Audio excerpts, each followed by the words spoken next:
Electric potential energy. It is the energy needed to move a charged particle against an electric field. For example, ये हमारे पास positive charge plate है, negative charge plate है, positive से negative electric field lines move कर रही हैं। अब ये हमारे पास एक Q not positive test charge है। अब ये पॉजिटिव चार्ज है तो नेगेटिव इसको इस डायरेक्शन में अट्रैक्ट कर रहे हैं और पॉजिटिव इसको इसी डायरेक्शन पे रिपेल कर रहे हैं। अब इसको अगेंस्ट द फील्ड इस डायरेक्शन में मूव कराने के लिए, क्योंकि नेगेटिव पॉजिटिव इसको रिपेल कर रहे हैं, फिर भी हम इसको अगर इस डायरेक्शन में मूव करवाएंगे तो हमें सम एक्सटर्नल फोर्स चाहिए, कुछ एक्सटर्नल फोर्स चाहिए जो इस चार्ज को यहां से पॉइंट ए से पॉइंट बी पे मूव कराने के लिए हम फोर्स अप्लाई करेंगे, एक्सटर्नल फोर्स, और ये कुछ डिस्टेंस भी कवर करेगा। फोर्स और डिस्प्लेसमेंट, ये हमारे पास होता है वर्क। वर्क हमारे पास क्या होता है?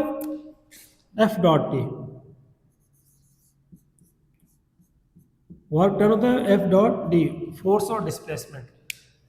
अब इसको यहां से यहां पर मूव करवाने के लिए हमें वर्क करना पड़ेगा और वो इसमें इलेक्ट्रिक पोटेंशियल एनर्जी स्टोर हो जाएगा। तो हमें एनर्जी चाहिए मूव करवाने के लिए, तो इसी को कहते हैं electric potential energy. Electric potential energy is the energy needed to move a charge particle. Energy चाहिए जो इसको यहां से मूव करवा सके against the electric field, against the electric field इस डायरेक्शन में, और हमें इसके अगेंस्ट इलेक्ट्रिक फील्ड मूव करवाने के लिए जो एनर्जी चाहिए उस एनर्जी को हम बोलते हैं electric potential energy. Just like moving up an object against gravitational field, जैसे हमारे पास ये डस्टर है, ग्रेविटेशनल फील्ड डाउनवर्ड है, जमीन हर चीज को अपनी तरफ डाउनवर्ड खींच रही है, लेकिन हम अगेंस्ट मूव करेंगे अपवर्ड। तो मैंने इस पे फोर्स लगाए मूव करवाने के लिए और इससे डिस्टेंस भी कवर किया यहाँ से यहाँ तक का, तो वर्क हुआ। और ये वर्क इसमें as a potential energy store है, इसमें भी एनर्जी है। जैसे मैं इसको रिलीज करूंगा, फ्री करूंगा, तो नीचे जो भी चीज है ये इसको हिट करेगी, डैमेज कर सकती है इसको, ये डिपेंड करता है इसके मास पे, वेट पे। Just like moving an object against gravity requires work, और ये दोनों सेम उसी तरह।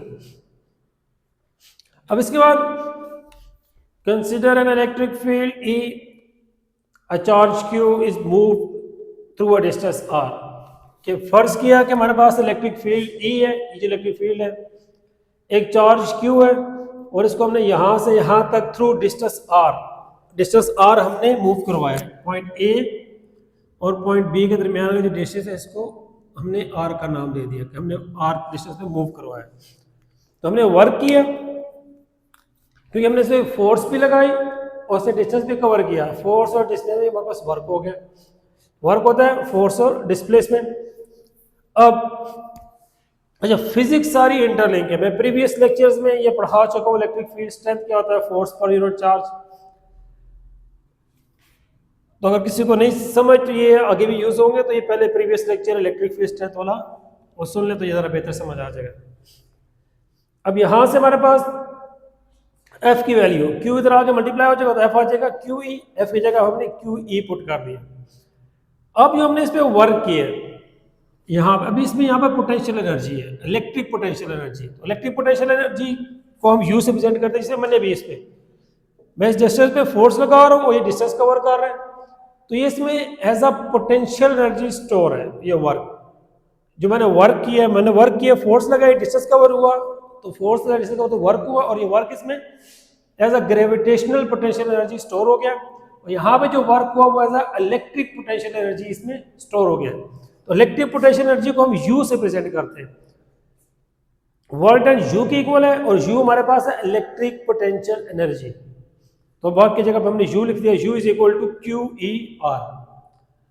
अब इसके यूनिट्स वर्क है तो या एनर्जी है, तो एनर्जी या वर्क यूनिट, काइनेटिक एनर्जी भी जूल में, पोटेंशियल एनर्जी भी जूल में, और वर्क भी जूल में मेजर होता है। तो हमारे पास जूल में इस जैसे यूनिट इज जूल, और जूल किसके इक्वल होता है? जूल होता है न्यूटन मीटर के इक्वल। कैसे?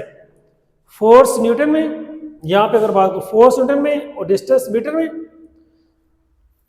तो वर्क हमारे पास फिर जूल हमारे पास हो जाएगा वर्क मेजर करते हैं हम जूल में, फोर्स करते हैं न्यूटन में और डिस्टेंस मीटर में, तो जूल हो जाएगा न्यूटन मीटर के इक्वल।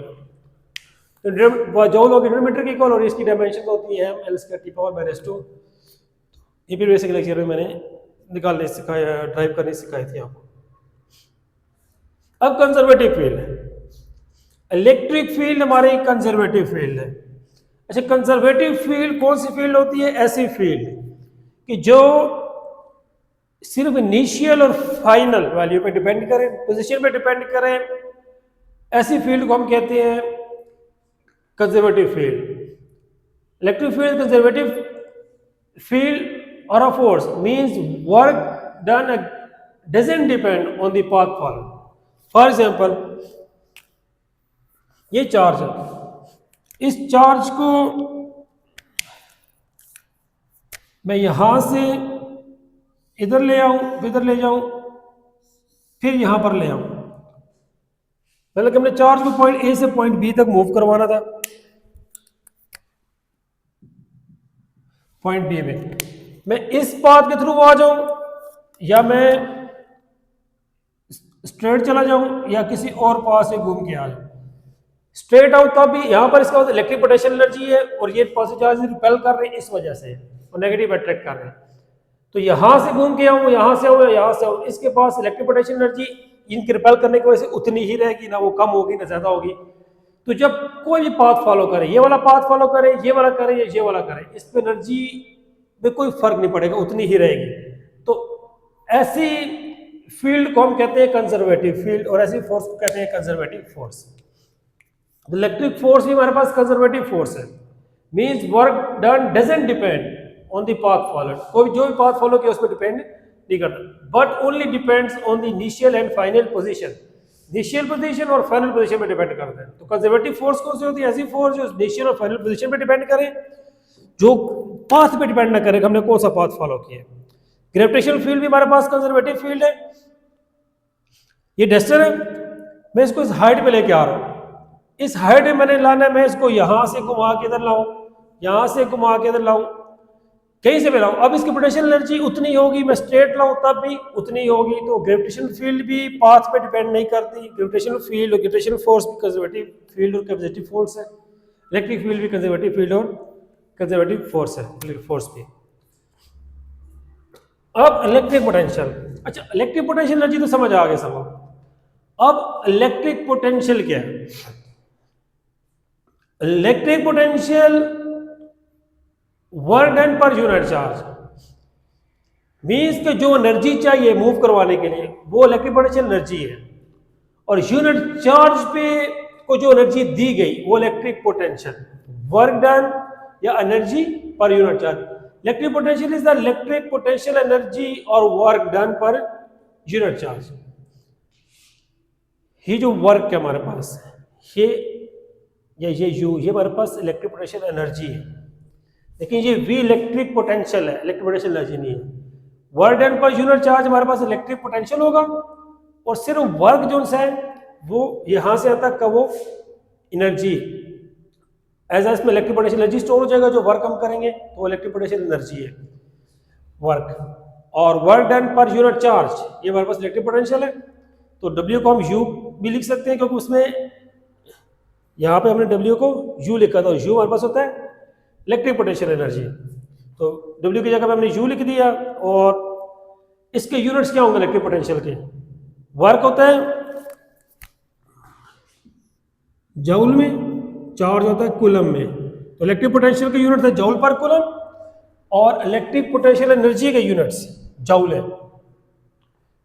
ठीक है, इलेक्ट्रिक पोटेंशियल एनर्जी के यूनिट्स वर्क के जूल है, और यहाँ पे जूल पर कूलम है,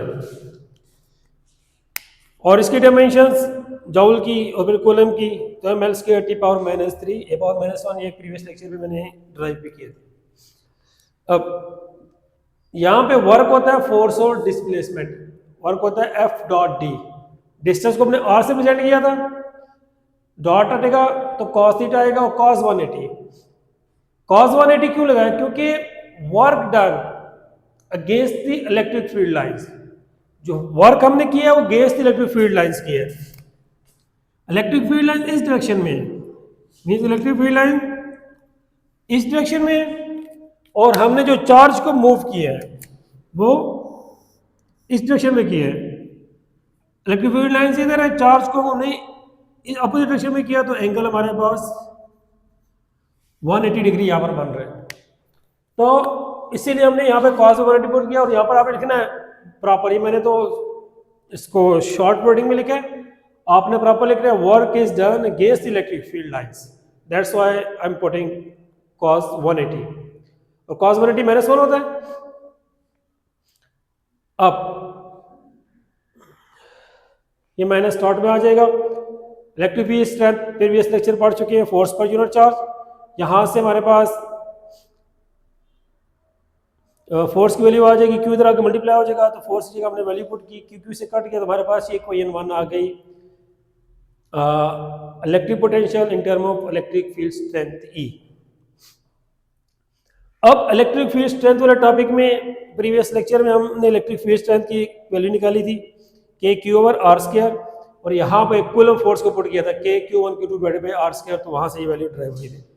अब ये E की वैल्यू हमने यहाँ पे पुट की है, के क्यू ओवर आर स्क्वायर, के क्यू ओवर आर स्क्वायर, और ये आर एज इट इज आ जाएगा, ये स्क्वायर और ये आर कैंसिल आउट हो जाएंगे, तो इलेक्ट्रिक पोटेंशियल आ गए के क्यू ओवर आर।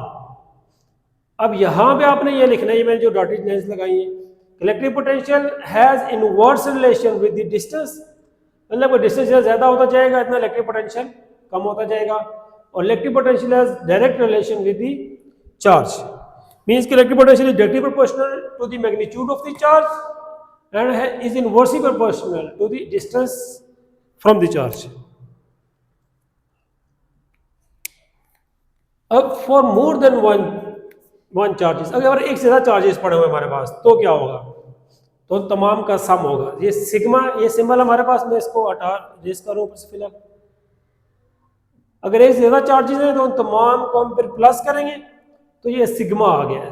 ये हमारे पास के क्यू ओवर आर है, के क्यू ओवर आर, के क्यू ओवर आर, के तो कांस्टेंट था, क्यू के साथ आई लिख दिया और आर के साथ हमने आई लिख दिया, और यहाँ पर sigma, sigma mean sum of R, दो चार्जेस है, तीन चार्जेस, जितने भी है सम ऑफ आर। फिर हमने यहाँ पर आई लिखा है, I means I is equal to 1 to n, मतलब के 10 चार्जेस है तो n 10 हो जाएगा, अगर टोटल नंबर ऑफ चार्जेस 10 है तो ये प्लस होते जाएंगे, पहले 1 आएगा फिर 2 3, मतलब कि i इज इक्वल टू, इधर आई की जगह 1 आएगा, प्लस फिर 2 फिर 3, तो मतलब कि प्लस होंगे 1 से लेकर 10 तक, n तक सारे, तो इसको हमने ये सिग्मा की फॉर्म में मोर देन 1 चार्जेस की इस तरह लिखेंगे। एप्लीकेशंस ये इलेक्ट्रॉनिक्स में इसके यूज हो रहा है, आप चेक कर सकते हैं, जो इलेक्ट्रिक पोटेंशियल का इलेक्ट्रॉन माइक्रोस्कोप में भी यूज हो रहा है, ठीक है, और मॉस्किटो रैकेट्स में भी ये यूज होता है।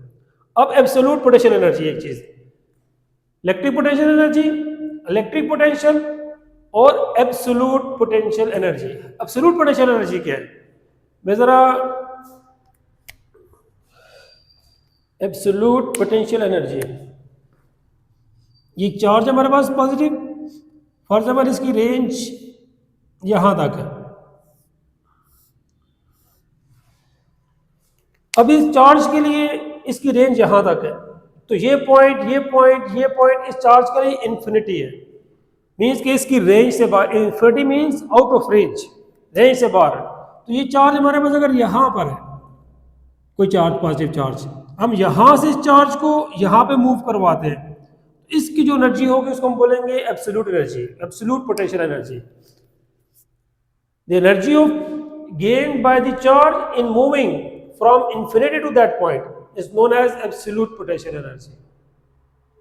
Okay, that's all.